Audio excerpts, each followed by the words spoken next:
I'm Mikaela Fowler. I'm a national finalist from Victoria for Miss Grand Australia, and this is my interview with the Pageant Project.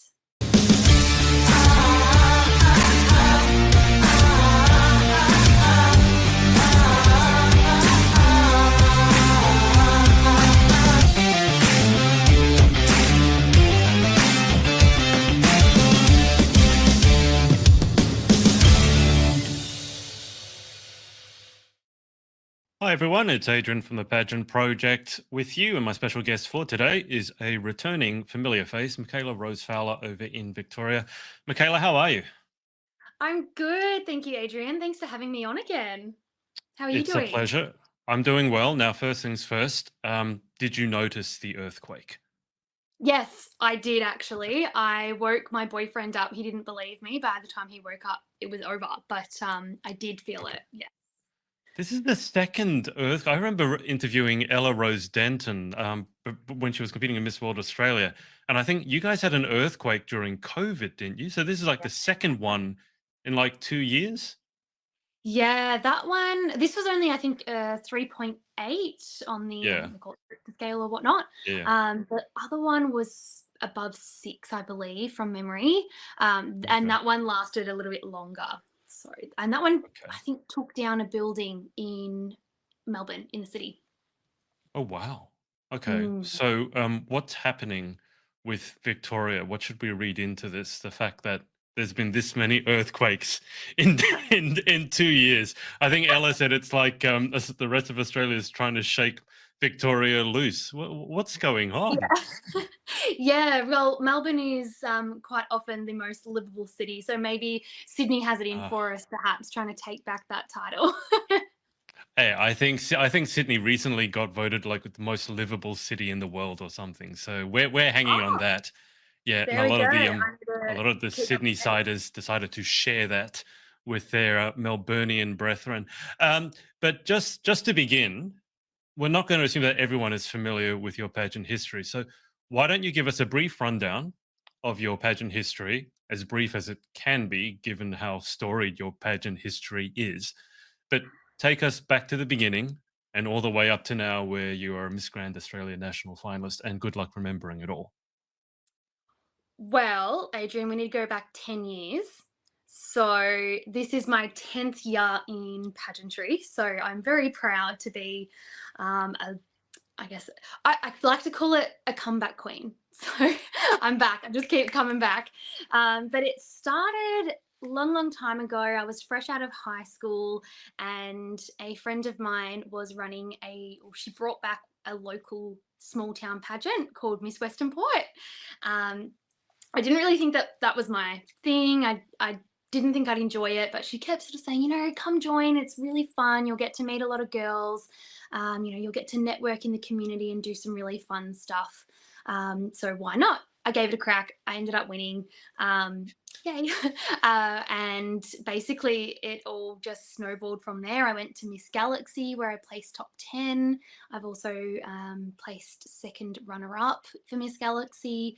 And then after that, I competed internationally twice with the Miss Intercontinental Australia crown, and then again with the Miss Global Australia crown, where I then placed in the Royal Court, so which is the top 5 internationally. And now I'm back. What brings you back? I mean, that's a lot as it is. That would be enough for most people. And obviously, as you know, I don't need to tell you, pageantry is neither cheap nor is it quick and done in one day. It's the opposite of both of those things. So, what made you decide to come on back? It's not like you have an abundance of free time, I'm assuming, and you had nothing else to do. No, it's definitely not been yeah, just something to fill the time, that's for sure. It's I guess it's kind of addictive. Once the glitter's in your blood, I like to say it kind of sticks. It's hard, you can't get rid of glitter. If you've ever tried to get a bit of glitter off your skin or something like that, you just can't get it. So Yeah, I like think when pageantry I kind hug of one of you in pageant land and you guys get glitter on me, I can't get it off. So yes. yeah, it is hell. But so yes, there is the glitz and the glam, which I absolutely love and adore. I love being on stage, but I think I can't remember who I heard say this, but it has stuck with me for the last couple of years. She said, I have to remember so I can actually quote her name properly. But she said, pageantry, it's like cooking pancakes. Your first one is always crap. So, well, not crap, but you usually chuck the first one out, and they get better with practice. So as you cook Okay. more, they get better. As is, I guess myself in pageantry, every time I think I get better and better and better. And I think I have managed to find more and more purpose within the industry, and my voice has gotten clearer and louder as I actually establish that for myself. Why don't you? I mean, the question I've been dying to ask you is what your sort of personal journey has been like basically since we last interviewed. So, probably the last 2 or 3 years. If I take you back to maybe pre pandemic, if you can remember such a thing, around about 2019, you competed. Around about that time, Miss Global, you did very well, obviously, at Miss Global, placed in the Royal Court. And at that time, I believe you're working in the real estate industry. And fast forward to now, you've switched industries.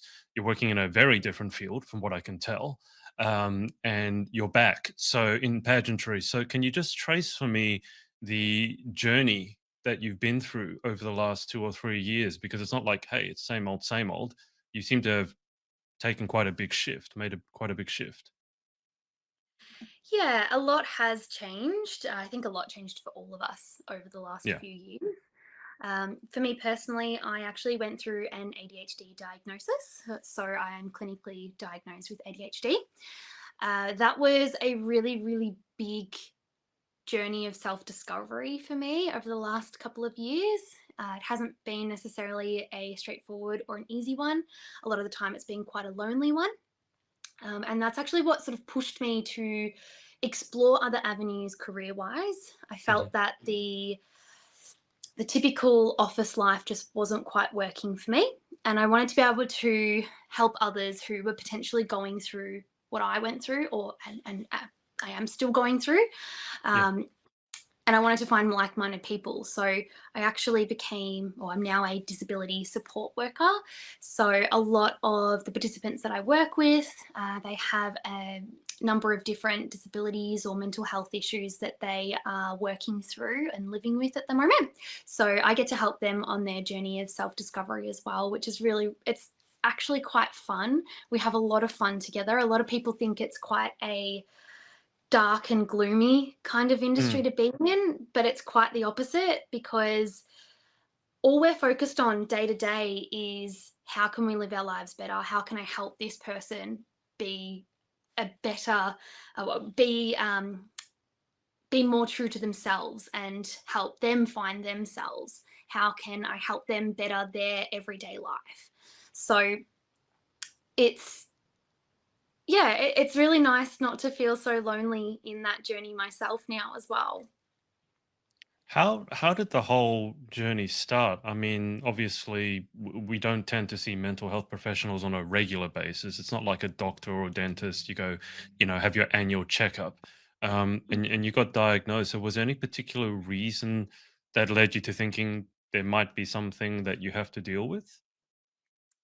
Yeah, it was through a lot of lockdown. I guess we were kind of all confined to these spaces and Yeah. really forced to face ourselves and our inner dialogue.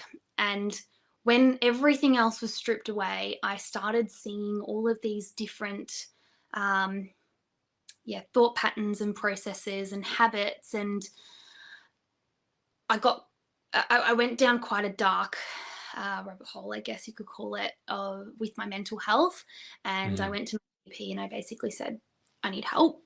It was tough to do that and admit that, but I did in the end. And I'm really, really glad that I did, because I just don't know, where I'd be now if I hadn't have done that. And then it just went to psychologists, and then a referral to a psychiatrist as well, because it is only diagnosable by a psychiatrist.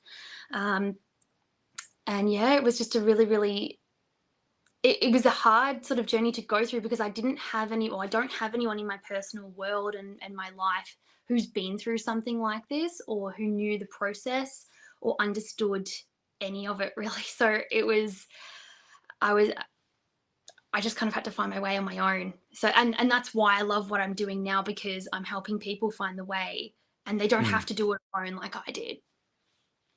When you got the diagnosis, Mm. what was your immediate response to it? I mean, I have to imagine it might partly be relief that there's something diagnosable that now you can work on it, but at the same time, it's not the best news in the world to get. So, what was your reaction when you got the diagnosis?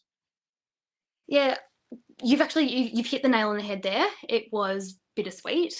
I Mm, felt um, a little bit, I guess, what's the word for it? I just started to wonder what could have been throughout my schooling and growing up and all of that sort of thing if I right. had have had the support that I obviously needed. So there was that sort of, oh yeah, it's a really funny feeling to feel that way, and so that kind of hurts, I guess. It's a bit of conflict within myself that I need Mm, to accept and move forward from, and I actually look at it and be like, hey, you know what? Look what I achieved. I have a bachelor's degree. I have multiple national titles and international titles for beauty pageants, and I yeah. have wonderful relationships and friendships. It's, and you did that without the support that you needed. So give Yeah. yourself a break. I think you've probably found that a lot of girls or a lot of people in the pageant industry, they tend to be very, very hard on themselves. So, Mm. Just yeah. slightly. So it's kind of reeling that in and being like, no, look what you've done. Look back, be proud of yourself, and yeah, embrace those achievements. Don't, think of what could have been or anything Mm, like that. But yeah, there was a definitely a level of relief as well, because yeah. I felt like, okay, there is a community out there that understands me. My brain does function differently. It is scientifically proven. There is, it's not Mhm. Made up. it's not made up. It's not something that I'm making up in my head or anything like that. It's real. It's a neurobiological, I don't know all the technical terms behind it, but yeah, Yeah. Yeah. it's real, and it's not going to be fixed overnight. In fact, you can't fix it. You can work with it and improve it, but you can't fix it. And so then there's that sort of, I guess that's a little bit of a bitter pill, yeah, bit of a pill to Yeah. swallow, that one as well. But yeah, Yeah. it's an odd It's journey. let me ask you this because I last night I interviewed Miss World Gibraltar, and for example, she has struggled with anxiety. Your good Mhm. friend Alicia, my good friend Alicia van Schoonhoven, had very bad panic attacks to the point where she had to lock herself in a room. So that's anxiety.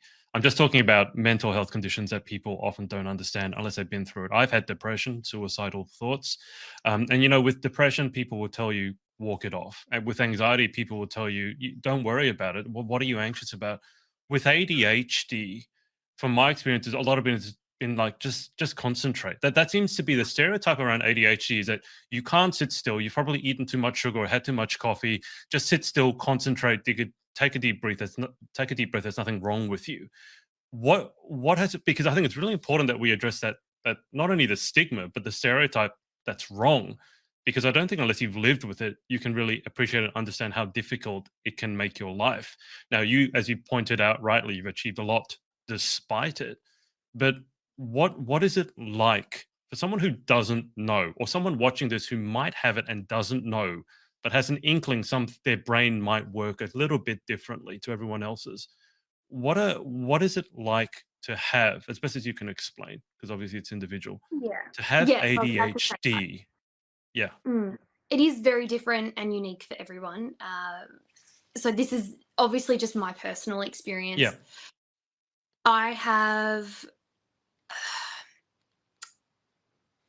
what you call, so there's a few different types of ADHD. So you've got the right, hyperactive, and then you've also got the inattentive. So where I I have inattentive ADHD. So what that means is that while I might not be super hyperactive, a lot of mine is actually internalized rather than externalized with that Right. physical movement. So I, struggle with things like time management, and organization. And it's not through, not caring about time or anything like that. It's actually called time blindness. Mhm. So not actually being able to understand or perceive time in a linear type of way as a neurotypical kind of brain would. Wow. Yeah. Um, so there's lots of those types of things. I really struggle with prioritizing and actually understanding what goes where on the list. If I sit down and I look at the list, it makes sense. But if I'm on Mhm. the fly along the day and I'm just trying to think of, okay, do I go get lunch first? Do I go do this first? Prioritizing that and organizing the day can be really, really difficult. I need things to be very, very visual. Yeah. And going to, what you said with people saying, oh, just get over it or just don't worry about it with, anxiety or Yeah. depression and things like that. With ADHD, the one that I constantly come up against is, oh, just use an organizer. Just do it. Just get it done. And it's like, you're not actually understanding that the way that the dopamine and the dopamine receptors work in my brain, to go from, hey, I want to do this task, to Mm. actually executing the task is incredibly difficult. The way that they explain it sometimes, especially to children, is it's like there's a little bit of a wall in your brain. And these guys over here, they want to do it and they go, hey, let's do this. Like, this would be so helpful. This is going to help you achieve your goal. And the other guys are over here going, yeah, we'll execute it. Just chuck us the ball. But the wall's there and they can't chuck them the ball to get it done. And that's what it's like in the brain. And so what do? You often go into freeze mode, or what is typically called procrastination. Um, it's hard because a lot of these issues, everyday people, neurotypical people can have these issues, We'll have struggle them. with Yeah. these things as well. Yeah. But the difference is that for someone who is neurodivergent, this is an everyday, every second battle. It's not just, oh, today I'm a bit scattered. It's every day. Mm. It reminds me a little bit of the research that is, I don't know how recent it is, but regarding addiction. And very often people would say, "Oh, just stop doing it." And if you don't stop doing it, that's just because you don't have enough willpower. And then I think Mm. they recently showed that no, there's actually something fundamentally different in the brain. And I think it did come down to dopamine and dopamine receptors and how powerful they are in influencing every second of your day, not just every decision you make, but every second of your day. Um, but I mean, for yourself, Michaela, it's not like you haven't done anything, as you've pointed out already. People go, "Oh, you procrastinate, so you haven't done anything." You've achieved a lot despite of this. Okay, so before you didn't know about it, you didn't have the diagnosis, but you still managed to achieve a lot. So what have you learnt about yourself through this journey? I mean, you achieved so much, you got the diagnosis, you were in a different career. So what have the learnings been for you throughout the diagnosis to now? That's a really good question. It's it has been a process of building my toolkit. I like to explain it as one thing might be as simple as it's sticky notes. It's leaving sticky notes around for myself because I know that a reminder on my phone, I can just swipe that away and then I forget about it. But a sticky Yeah. note's always there. It's learning these little skills, which might sound so simple, and then also putting in there the heavier, more complex skills as well. Realigning those internal dialogues and things like that, which it's really, really hard to do when something that comes along often with ADHD is being incredibly hard on yourself, and your inner critic is very, very loud, and also tending to be, a people pleaser, and not wanting to Mhm. let people down, and all of those sort of things. And yeah, also a bit of, I think it's called rejection sensitivity um, disorder type thing as well gets thrown in there. And so rerouting those thoughts about myself is one of the main things I try to focus on the most, and that's probably the bulk of my toolbox, but then I throw all Yeah. these other little things in there. But the thing with ADHD is, you know what we do? We accidentally leave the toolbox behind every now and then. So I I it's sometimes needing to leave a sticky note to remember the toolbox, and that's where it can kind of compound. Yeah, but this is the thing is I like that I'm able to sit here and laugh about it with you and not be so hard on myself and go, hey, you know what? I have ADHD. This happens. Like, let's Mm. just move forward. Let's work with it. I'm working on it. Like, I'll get better next time. I won't forget it tomorrow. But remembering that it's okay if sometimes you forget your toolbox. It's okay if you're not perfect every day. And actually, you don't have to be perfect any day. Of course. But yeah, just not being so hard on yourself and accepting that it's okay if you leave the box behind. Pick it up tomorrow. We'll be fine. The world's still going to go around. Yeah. Did you again, the stereotype with ADHD, I've worked with students, and ADHD unfortunately was used by some parents who to excuse their child's, let's say, poor behavior. Now, some of them may have had ADHD, some of them it was just kids being kids, right? When you got your diagnosis, did it explain to you any of the difficulties you might have had growing up or going through study? Because I feel that that's again the most common thing people will think of is someone with ADHD, they can't sit still, so they can't study. So the studying is going to be difficult. But again, you've completed a bachelor's degree and so you finished high school. So that's a lot further than a lot of people go. But did you have any particular struggles with studying that when you got the diagnosis, you went, "Ah, that's why."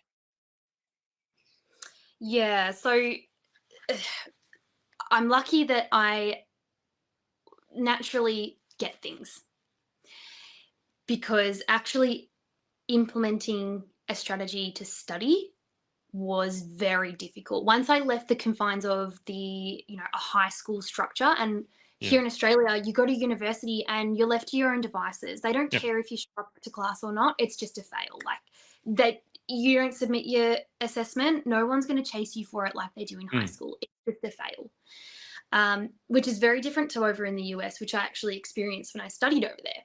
So yeah, here in Australia, it is quite tough. So that was really, really difficult to go for. I was already struggling to get my homework done for year 12. Right.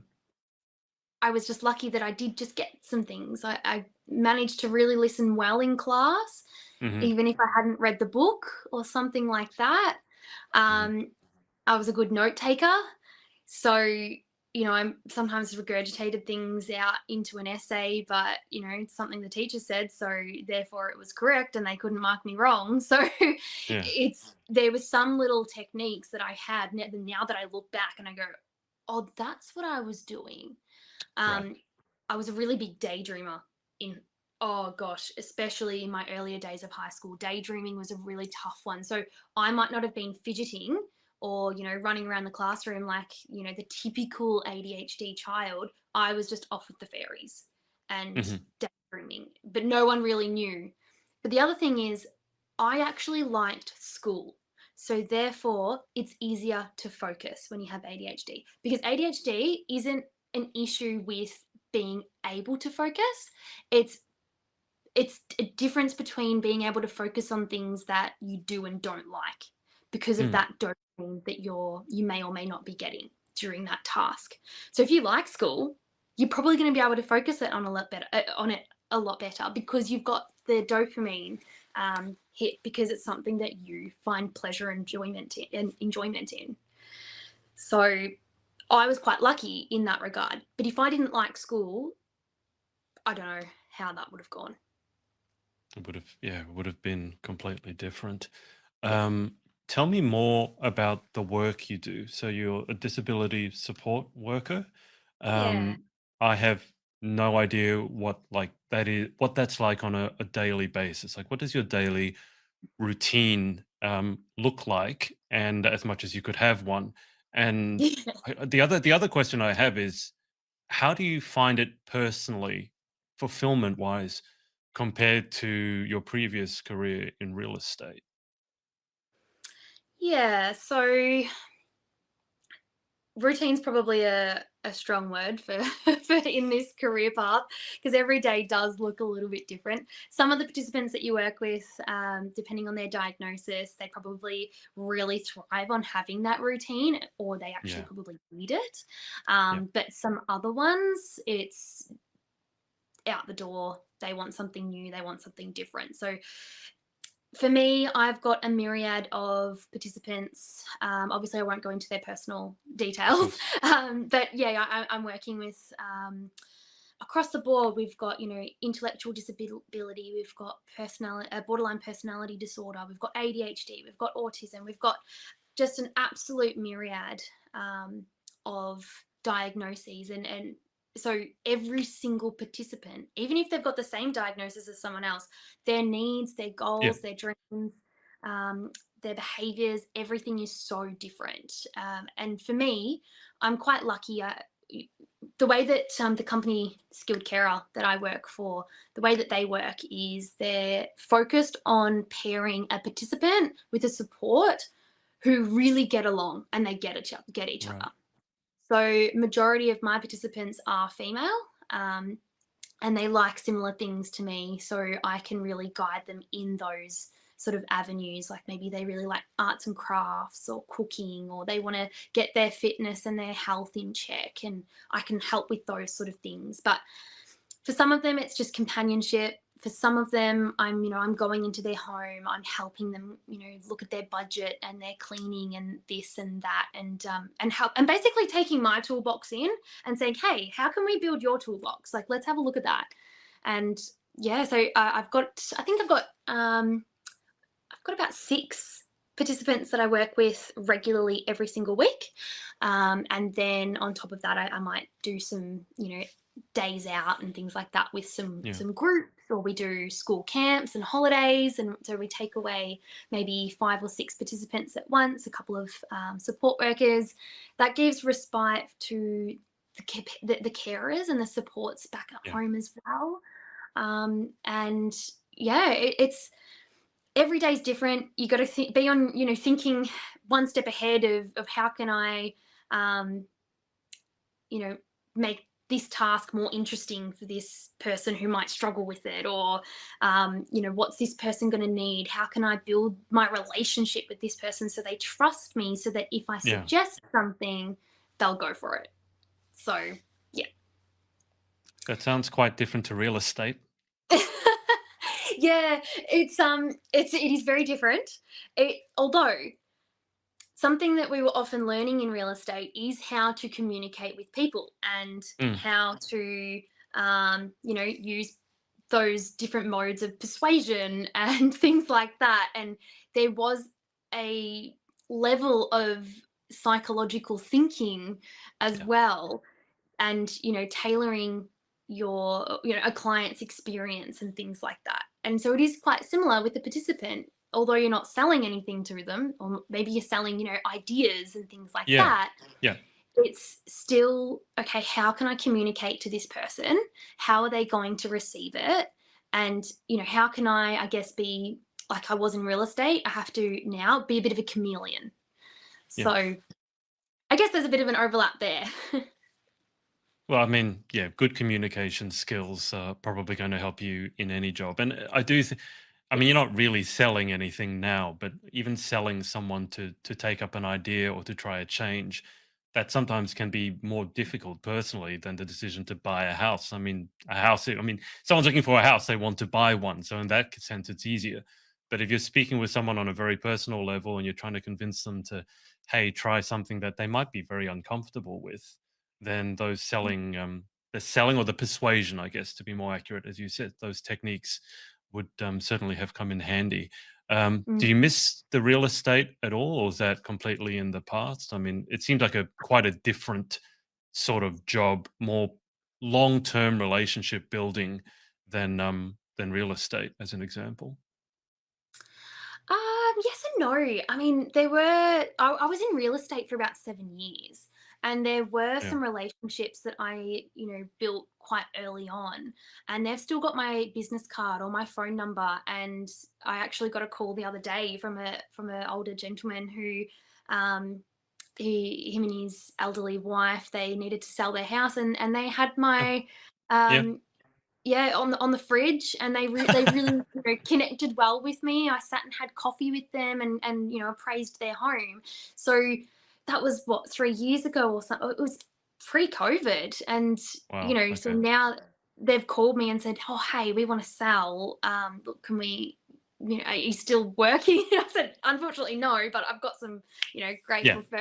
people to refer you to." But it's funny how people think that real estate's very short term, but you really, if, Mm. if you're trying to build your name and your presence, it is actually building long term relationships that you have to work at. And that also has translated over to support care as well. And Yeah. we said we're not selling anything, but in some ways, in real estate, the biggest thing you sell, if you're selling, is yourself. Yeah. Yeah. In pageantry, what's the biggest thing we're selling? Ourselves. In support work, when I get there, when I first meet them, one of the first things I've got to do is create that relationship, that connection, and sell myself. So I think it kind of comes into majority of the avenues that I've been in, Yeah. and probably most avenues of life, to be quite honest, that ability to sell yourself. Oh, 100%. I mean, it even comes into our personal life, doesn't it? If you're going to enter a relationship with someone or you're going on a date, you do need to. I mean, selling yourself is probably not the best turn of phrase to use on a date, but you do. I mean, if you don't put your best foot forward, then the date's probably not going to go very well. But I'm curious, when did Miss Grand Australia come into this? So obviously, it sounds like life, at least for a period of time, was in flux for yourself. A lot of things changing, Mm. um, and then at some point you decided to enter Miss Grand Australia. I don't think, by the way, you have anything left to prove. Obviously, you've done very well for yourself and for Australia. So, at what point did Miss Grand Australia come across your mind, and you went, "Yeah, let's do it"? For starters, thank you. I appreciate that you don't think that I have anything else to prove. But and to be quite honest, I'm probably not trying to prove anything to anyone else. I'm trying to prove it to myself. Good, Um, yeah, which, you know good. what, if you're ever trying to prove it to someone else in pageantry, you never do as well. It's Mm, when you really commit to being the best you for you in pageantry that you have the opportunity to likely walk away with the crown, or if not, you walk away with the best experience anyway. But back to your question. uh Gosh, when did Amber get crowned Miss Grand Australia? That was probably June, July around last year. about 10 months ago. Yeah.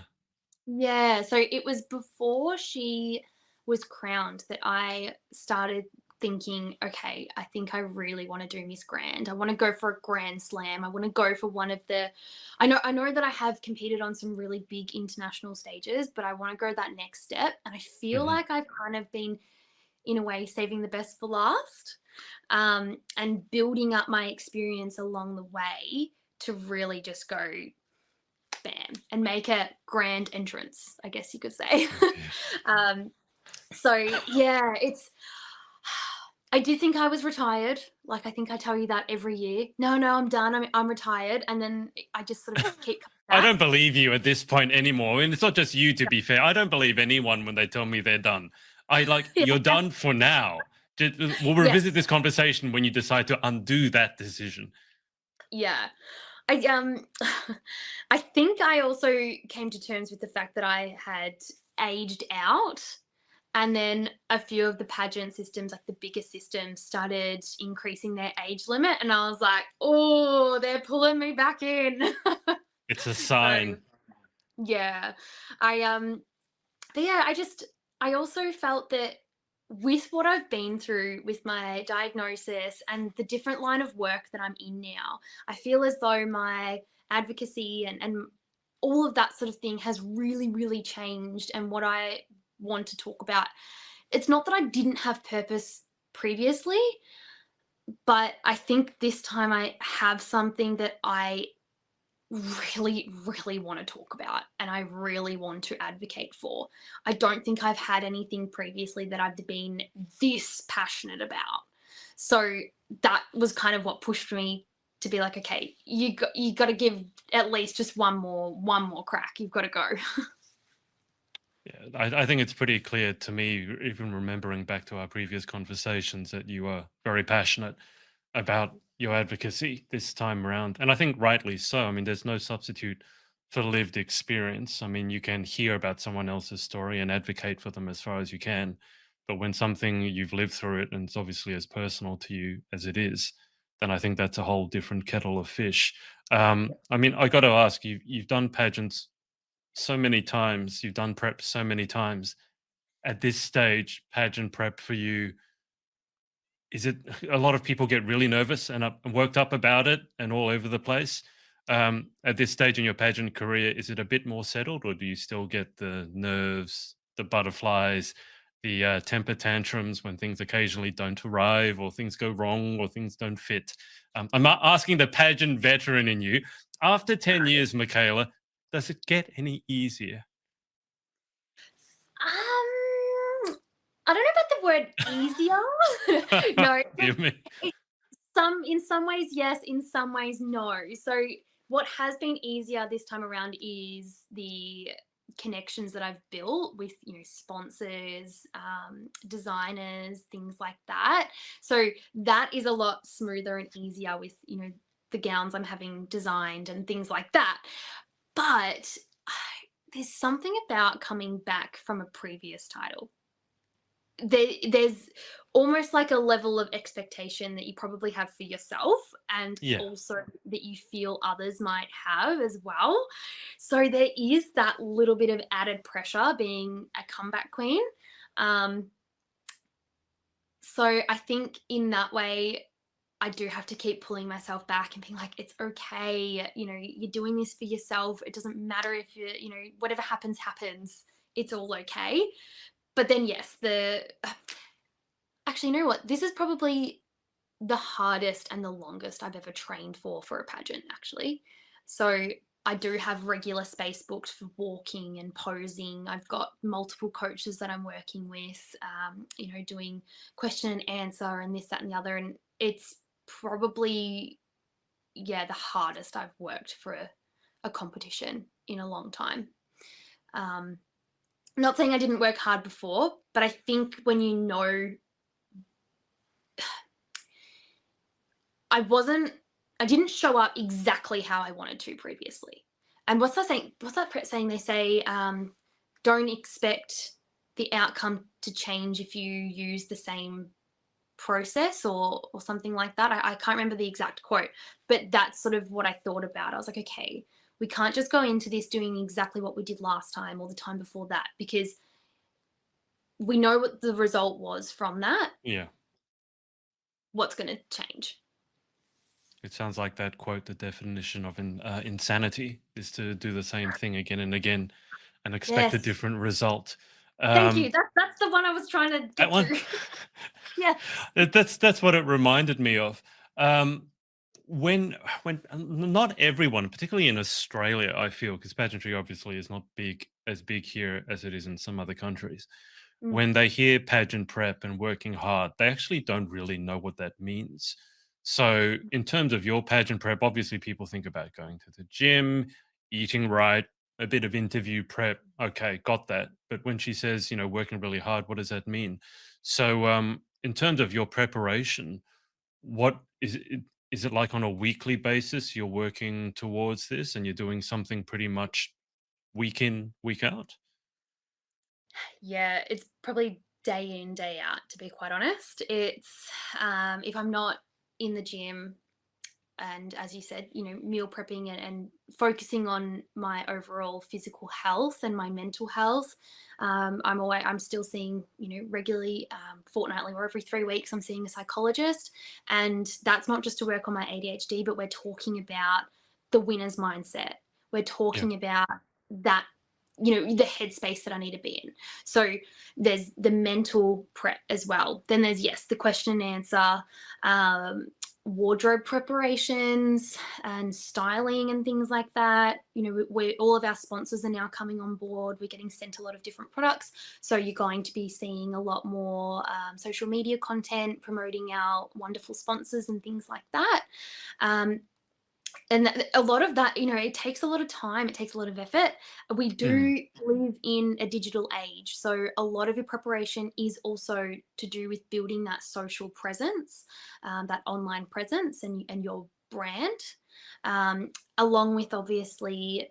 I've got a few things coming out soon to do Okay. with my platform and my advocacy and some fundraising things as well. So there's a lot that goes in, and pageantry is always, it's what you make of it.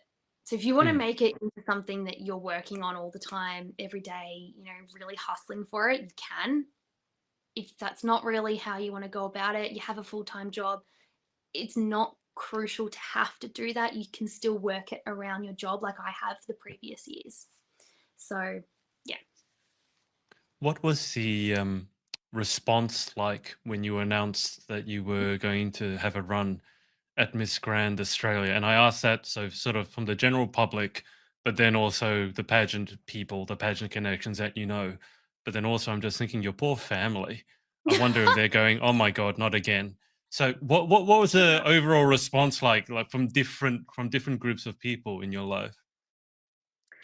It was a lot more positive than I was expecting. I thought a lot of people would sort That's of good. be, you know, the eye roll, like, oh, here we go again. All right, what you doing now? Which one's this? Yeah, But it's been really, really positive. I mean, you've probably experienced, for the most part, the pageant community itself is incredibly supportive, mm, and especially overseas, they get really, really excited in other countries about queens and pageant girls who are coming back. They tend yeah, to, you know, they're a fan of someone, and then they see yeah. them going again for it. They're like, yes. So I've got a few international fans that are still there cheering on, which is really nice. My parents, there was a little bit of shock there for a minute because they did think it was done. But then dad was like, he's like, okay, so which country do we get to travel to next? He's thinking ahead. Yeah, I was like, oh, okay. I'm like, well, actually, this one's in Melbourne, so we won't be going interstate, but hopefully, maybe we'll be in Vietnam at the end of the year. So, yeah, they get quite excited about the travel, so they're pretty happy about it. Um, are you still working with your sister? I remember from last time that we talked. I think she was sponsoring you. I think was it Saya Medispa? Are you still working in tandem with her? Yeah, so I mean, I'm always making the most of having a sister who owns a medi I, w- spa. Who I was going to wouldn't? say it's kind of Yeah. an unfair advantage, but okay. Yes. So in some ways, yes. So a lot of my skin preparation, that is, we're going into basically, I call it my skin boot camp leading up to pageantry. So that'll be a lot of facials, LED treatments, all of that sort of thing. That I also pop in and use the infrared sauna on a. We got you back. What happened Yes, there? I'm so sorry about that. I had a technical difficulty. My phone overheated. So We it's broke the internet. Congratulations. Too hot for the phone. I don't think that's ever oh happened god. before. Yeah, I don't know if it was the light or it just, yeah, it I took the case off it and I've popped it on the charger as well. So hopefully it holds out for the next few minutes. But welcome to my kitchen. Uh, well, I mean, we were going towards a close anyway. You were just telling us about how you were working with your sister. And I was getting jealous about this idea of an infrared sauna. Uh, but So good. just So good. before we go to the close, speaking of sponsors, is there anyone that you'd like to give a shout out to for supporting you along your journey? Yeah, well, definitely my sister at Sayamedi Spa. She has helped me get over the years with my skincare, which everyone would know. It's your blank canvas. It's the most important thing, as it, you know. just anyone, let alone a beauty queen. But also one of our main partners for Miss Grand Australia, Di Lorenzo Hair Care. So really, really excited to be working with them. You'll see some content come out shortly. And another long-term sponsor of mine or partner of mine is Straight to Heaven. They do all of my hair extensions and Yep. my in-salon hair treatments and cut and colour and all that sort of thing. So I'll be working quite closely with them again for the upcoming pageant. So yeah, really excited. When is the actual pageant? Is it in August? So we start on the 12th of July. 12th of July. Okay. Yes, here in Melbourne. Yeah, that's a bit that's a Hopefully no change of state. Well, I mean, yeah, if you could organize that, get your stuff together, that'd be appreciated. I mean, so it's about a month out, give or take, month and a half. How are you feeling at this stage? Have the nerves kicked in, or it's just excitement? It's a bit of an emotional roller coaster. Every now and then the nerves do get to me, and I have one of those moments where I just have to realign my thinking again. There's some really, really strong contestants, and it's hard to not let Yeah, that get into your head. But when I'm just focusing on myself, I'm feeling pretty calm and really confident. very good. All right, let's zip through this final 10. It'll be the third time for you. I haven't changed these questions at all.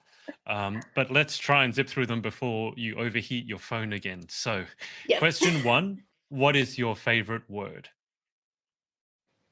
Oh my gosh, I should have prepared for these questions. Favorite It's good word? practice.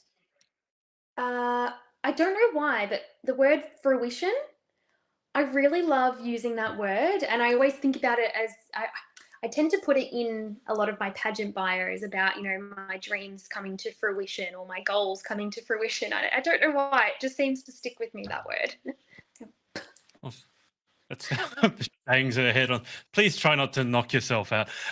Number 2, what is your least favorite word? Regret. I don't want to regret anything. Number 3, in life, what gets you excited? What turns you on?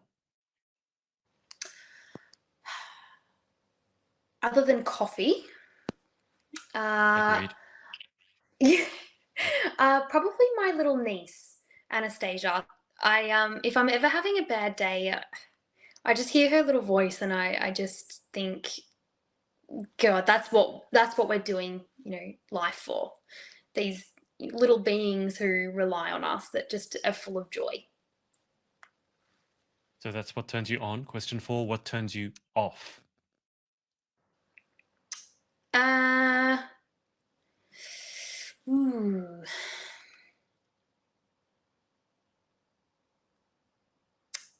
Um,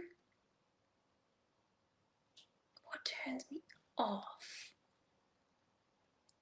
That's a really difficult one. What don't I like at the moment? What's really annoying me at the moment? Um, It's good if you actually have Other to than think chocolate about it. in the fridge. I remember We've that. been through that one before. I hate chocolate in the fridge. My dad has actually started hiding his chocolate in the fridge because he knows then I won't eat it. Um, He's tried to teach my boyfriend that one as well. So he's like, if you don't want Mikaela to eat your chocolate, just put it in the fridge. Does it work? um, Does Pardon? it work to can't you just take it out of the fridge, wait for it to warm up and then eat it? Yeah, but when you've got that hankering for chocolate and you just want it there and then? No. I mean, I have Okay. probably popped it in the microwave a few times. Oh, God. Frozen and then oh God, that's not chocolate anymore. I don't know what that is. Um, is that it? It's Final drinkable answer? chocolate. Chocolate in freezer. We can leave that as a final one. I do remember that from last time. Yeah, it is. It's definitely a pet peeve. Okay, let's move on. Number 5, what sound or noise do you love? Uh, Australian birds. Okay, so you're then going to ask what noise do I hate, right? Yes, that would be number 6. Yes, because I love the sounds of I live on a bit of land, and I'm very lucky we're back onto a nature reserve. So we have a lot of wild native birds around, and some of them, you just walk outside and it just gives you perspective on the world again, and it's just really, really beautiful. And sometimes I go outside and I meditate and you listen to the birds, and that's all well and fine, and that's great until the sun goes down and all of the cockies come out. And Yeah, they are deafening out here. They are so loud. I've actually been on a call with someone overseas and on a walk, and then they heard the cockatoos going off in the background, and I'm used to it because that's what cockatoos are, right? But then she Mm. asked me like, "What's that sound in the background?" And I've had some people from the UK call them pterodactyls, like the flying dinosaurs. And I was like, actually, yeah, they're not the most pleasant sounding birds. They're not a very, sonorous and songbird kind of lovely tweet. It is a bit of a screech. So I feel you on that one. Yeah. They're Okay. iconic, but sometimes I'm just like, let's just, bring the noise down on that one. Well, they can be incredibly destructive as well. Is the other thing when they're bored. Yes. I've seen there's one that was down the road the other day, ripped open my neighbor's garbage can and just started ripping all the stuff out and dropping it on the street for no reason. But that's what they do. No. It's a quintessential Oh. Australian bird. Number 7. If you could have any one superpower, what would you pick and why? Ooh, one superpower. Um, can I say the ability to regulate my dopamine receptors in my brain? That would be a unique response. I've never had that one, but it would be actually incredibly powerful. Because you know what? Sometimes I think if if I was neurotypical, the world just wouldn't stand a chance. The world might not stand a chance as it is, Michaela. Um, At least that's what I what tell myself anyway. what would you call yourself if you're going to be a superpower who can regulate her own dopamine? You need a superhero name. Well, nickname would be just like dope. Like she's so dope. No, I don't know, but hey, this could be like a really cool ADHD children's book of some sort, you know? Yep, I'm gonna stick a pin in that one.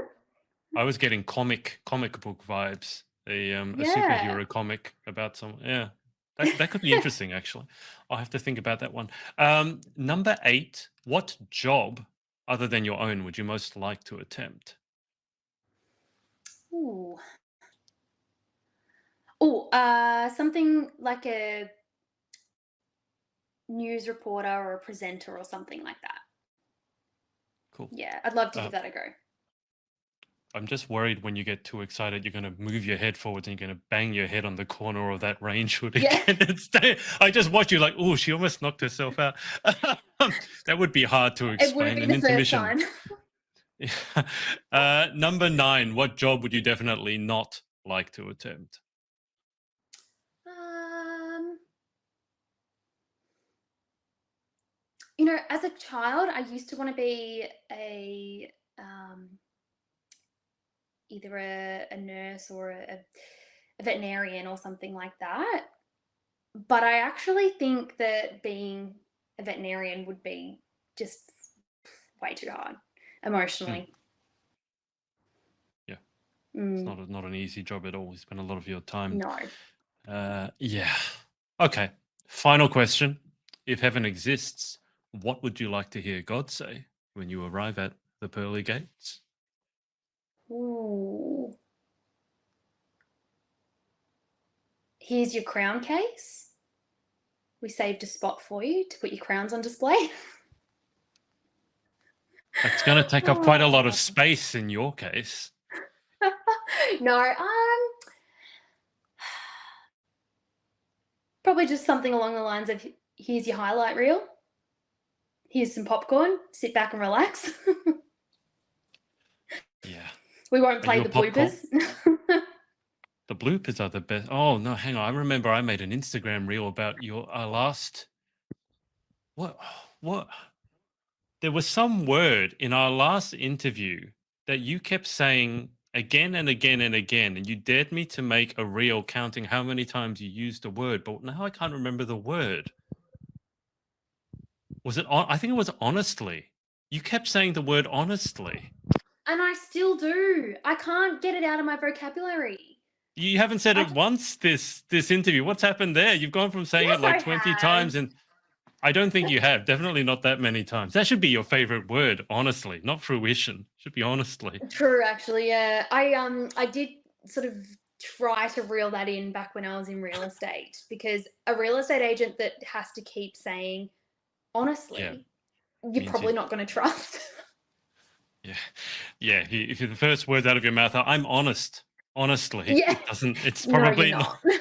Isn't it? Yeah, if you have to say it, then obviously you're not it. Probably not. Anyway, Mikaela, let's leave it there before you break the internet again. Thank you so much for coming on, and best of luck.